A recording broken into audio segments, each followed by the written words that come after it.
Brought to you bye रजनीगंधा। यूं ही नहीं ताज ताज बन जाता है, शिल्पकारों का हुनर और चुनिंदा संगमरमर ताज को नायाब बनाते हैं। कुछ ऐसे ही चुनिंदा जगहों से बस खास ही चुनकर लाता हूँ। कतरे कतरे को मैं हीरे सा परखता हूँ। यूं ही नहीं मैं रजनीगंधा बन जाता हूँ। सबसे बड़े भी संचालक हो गए हैं, लाभ उठा रहे हैं। अब दूसरी पार्टियां जिन लोगों ने महिलाओं के लिए, उनके उत्थान के लिए अभी 2 योजना का नाम लिया कि 2500 देने की बात की, तो नीतीश कुमार ने तो 10-10 हजार रुपया। 2025 के बिहार विधानसभा चुनाव से पहले बिहार के महिला वोटरों पर सभी पार्टियों की नजर है। एक तरफ जहां नीतीश कुमार तमाम योजनाओं का ऐलान करते जा रहे हैं, वहीं दूसरी तरफ तेजस्वी यादव जो है वो 2500 रुपया माई बहिन मान योजना के तहत देने की बात करते हैं। कांग्रेस भी इस योजना को लेकर के पर्चा भरवा रही है। तो ऐसे में हम बातचीत करेंगे। हमारे साथ senior journalist Arun Pandey sir हैं। सर, बिहार की महिला वोटरों के पीछे जो है ये कह सकते हैं कि सभी पार्टियां भाग रही है, सभी पार्टियां दौड़ रही है, जो अब तक नीतीश कुमार को हम लोग ये कहते हैं कि मिलते रहा है।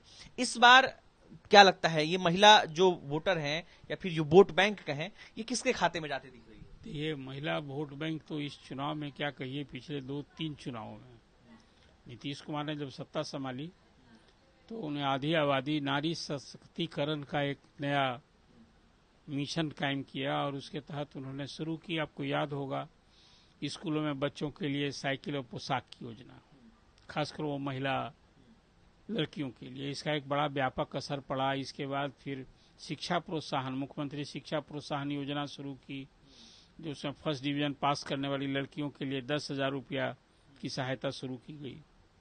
इसका भी व्यापक असर। पिछले चुनावों में नीतीश कुमार जो है, ये बिहार में पूर्ण शराबबंदी भी लागू हुई है महिलाओं की मांग पर, ये मुख्यमंत्री हमेशा कहा करते हैं। इसका भी एक महिलाओं पर व्यापक असर हुआ। और पिछले कई चुनावों में देखा जा रहा है कि वोट मतदाता का टर्नआउट में महिला वोटर का टर्नआउट अधिक होता है। आपने ठीक ही कहा कि ये महिला वोट, जो आधी आबादी महिला वोटर्स न सिर्फ बिहार में, ये आपको याद होगा अभी महाराष्ट्र में, मध्य प्रदेश में तो शिवराज सिंह चौहान तो मामा ही कहलाते थे। हाँ, लाडली बहना योजना लागू करके उसका व्यापक असर और व्यापक लाभ मिला वहाँ, और उसमें शिवराज सिंह चौहान की एक अलग छवि उभरी भी, केंद्रीय मंत्री हैं। तो बिहार में ये अभी तो अपने प्रारंभिक चर्चा में ही बता दी कि किस तरह से कांग्रेस, किस तरह से जन स्वराज पार्टी, कोई पार्टी पीछे नहीं। अब महिला वोट बैंक में नीतीश कुमार सिर्फ योजना का घोषणा नहीं कर रहे हैं, घोषणा करके उसको लागू कर रहे हैं, तो इसका तो असर होगा ही ना, स्वाभाविक है। जैसा मैंने कहा कि बिहार में महिला वोट बैंक क्या दिशा होगी उसकी, क्या उसका लाभ मिलेगा नहीं मिलेगा, नीतीश कुमार तो उसका लाभ उठा रहे हैं। और इसीलिए अभी सबसे ताजा है महिला के लिए महिला स्वराज, मुख्यमंत्री महिला स्वराज योजना, उसमें 10-10 हजार रुपये प्रत्येक परिवार को स्वरोजगार के लिए देने की अभी चुनाव के पहले वो देने जा रहे हैं। उसमें कोई उनका अनुमान है कि 2,70,00,000 परिवार है बिहार में, हर परिवार से एक महिला को अभी 10,000, आज चुनाव बाद फिर 2 लाख रुपए स्वरोजगार के लिए दिए जाएंगे। और इसके लिए अब फार्म भरना, आवेदन भी लेना, हर गांव में ये चर्चा सुनने को मिल रही है। ठीक वैसे ही व्यापक चर्चा है जिस ढंग से 125 यूनिट फ्री बिजली दी गई, उसमें कोई जाति, धर्म, कास्ट, कोई उसका भी भेद नहीं था, हर बिजली उपभोक्ता, उसकी संख्या भी 1,70,00,000। फिर अभी आपने देखा कि वृद्धावस्था पेंशन, जिसको सामाजिक सुरक्षा पेंशन कहते हैं, 400 से 1100 कर दिया। अब उसका भी व्यापक गांव में उसकी चर्चा हो रही है। तो ये जो अभी कुछ, जिस बहुत सारे स्टैंड पर मुख्यमंत्री कभी फ्री बिजली देने की हिमायती नहीं रहे थे, लेकिन अब चुनाव में फिर सत्ता में वापसी होनी है, करनी है, सत्ता कायम रखनी है, विपक्ष की चुनौती का सामना करना है, तो ये सब कुछ कर रहे हैं। तो महिला एक वोट बैंक, बड़ा वोट बैंक बन गया है। अभी तक तो आधी आबादी को लोग, महिला को जब टिकट देना होता था तो उसकी विजिबिलिटी कमजोर पड़ती है, इस हिसाब से महिलाओं पर कम दिया जाता है। तो महिला की संख्या कभी भी आबादी के हिसाब से किसी असेंबली में प्रतिनिधित्व नहीं हुआ, लेकिन इस बार के चुनाव में महिलाओं की संख्या देखिए, अब तो लोकसभा में और विधानसभाओं में संवैधानिक रूप से ना 33% आरक्षण हो गया है, कानून संविधान बन गया है। आज अभी नई जनगणना हो जाएगी, परिसीमन हो जाएगा, तो मुझे लगता है कि अगला जो 29 का चुनाव होगा संभवतः उसमें नया परिसीमन के साथ वो महिला संसद और विधानसभा में, तो अभी से पार्टी के लिए भी बड़ा ये एक चुनौती है कि उसको अभी से उदारचित महिलाओं के लिए दिखा दें कि जो पुरुषों की अपेक्षा कम से कुल कम। मिलाकर क्या माना जाए सर, महिला वोट बैंक जिसकी हम लोग जिक्र कर रहे हैं, ये अभी तक किसके तरफ जाता दिख रहा है? नहीं, महिला वोट बैंक तो आज अभी सच पूछिए उसका नीतीश कुमार ही उस वोट बैंक के सबसे बड़े भी संचालक हो गए हैं, लाभ उठा रहे हैं। अब दूसरी पार्टियां जिन लोगों ने महिलाओं के लिए, उनके उत्थान के लिए अभी 2 योजना का नाम लिया कि 2500 देने की बात की, तो नीतीश कुमार ने तो 10-10 हजार रुपया प्रत्येक पर। अब जीविका दीदियां समूह है यहाँ 1 करोड़ 10 लाख समूह है, वो सब। ये माना जाए कि तेजस्वी यादव के 2500 योजना वाले पे नीतीश कुमार का ये 10,000 वाला भारी पड़ गया। छीने भारी पड़ ही गया है, भारी पड़ ही गया है। अब तो नीतीश तेजस्वी कह रहे हैं कि भाई ये तो सब नकल वाला काम करते हैं, हम घोषणा करते हैं तो भाई जनता को तो राहत न चाहिए, जनता को वायदा आश्वासन थोड़े चाहिए, और नीतीश कुमार सब कुछ करके उसको लागू कर रहे हैं। तो आधी आबादी पर, और पिछले चुनाव में जो नीतीश कुमार को झटका लगा है खास करके चिराग के कारण, तो अब चिराग भी साथ हैं, 5% वोट मिला था चिराग को, तो वो वोट पर तो इस बार जुड़ना है एनडीए से, और फिर इतनी सारी योजनाओं का लाभ। तो मुझे लगता है कि इस चुनाव में कोई एंटी इनकम्बेंसी फैक्टर नहीं है।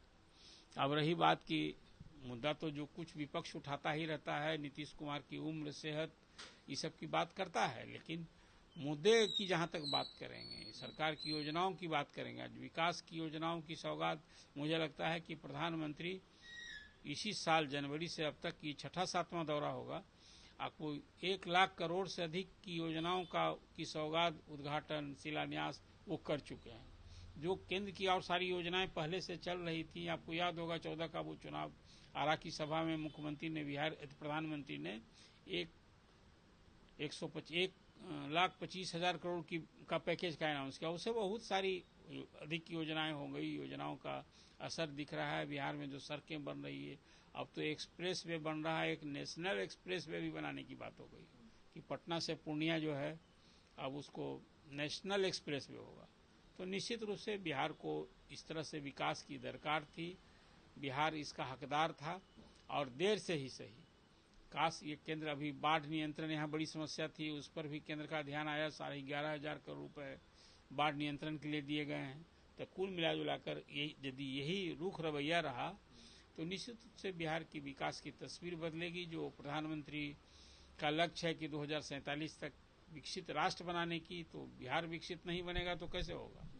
तो बिहार के विकास के लिए एक भी अब कुछ करने की जरूरत है, खासकर रोजी रोटी रोजगार, यहाँ से मजदूरों का पलायन कैसे रुकेगा, इस पर कुछ काम करना चाहिए। और बैंकों का जो रवैया, आज भी जो बैंकों को जो जमा होता है, 4 लाख करोड़ से अधिक बिहार के बैंकों में जमा है, और 54% 55% का बिहार में निवेश है, इसको बढ़ा के 75% कम से कम राष्ट्रीय, कई राज्यों में तो 100% और उससे अधिक का इन्वेस्टमेंट हो रहा है। तो ये एक बड़ा चीज है, जो बिहार में निवेश बढ़ेगा। आखिर पूंजी तो चाहिए ना, बगैर पूंजी के तो कोई काम नहीं होगा। अभी सरकार जो दे रही है 20,000 करोड़ रुपया, अभी ये हर महिला को जो 10-10 हजार दिया जाना है, जो महिला वोट बैंक की बात आपने की है, तो ये बैंक को, वोट बैंक को साधने के लिए ही ये सब कुछ हो रहा है। तो निश्चित रूप से इस चुनाव में तब भी महिलाओं की बात हर पार्टियां करेंगी, और जनसुराज पार्टी तो 40 महिला को टिकट देने का ऐलान कर चुकी है। तो सभी दल में ये दबाव भी होगा इस बार कि महिलाओं को अधिक टिकट हम दें, मैंने संख्या जो पहले देते थे उसे बढ़ानी भी है, और महिलाओं की राजनीतिक साझेदारी भी बढ़ेगी। आबादी के हिसाब से हिस्सेदारी की जो बात करते हैं, तो आधी आबादी को तो हिस्सेदारी मिलनी न चाहिए। तो इसमें सभी दलों को थोड़ा महिलाओं के प्रति मेहरबान होना चाहिए, और अब महिलाओं पर मेहरबान की सियासत तो दिख रही है। चलिए, तो देखिए, महिला वोट बैंक किसके तरफ जाने वाला है, अभी किसके पक्ष में, ये भी हम जानने की कोशिश कर रहे थे। और बहुत ही बारीकी से अरुण पांडे सर ने महिला वोट बैंक को लेकर के भी बताया है कि महिला वोट बैंक को अपनी तरफ रखने के लिए कौन पार्टियां क्या योजनाएं ला रही हैं, और नीतीश कुमार क्या कर रहे हैं, और महिला वोट बैंक किसके तरफ है, ये हम समझ रहे थे। अनिकेत कुमार, बिहार तक, पटना।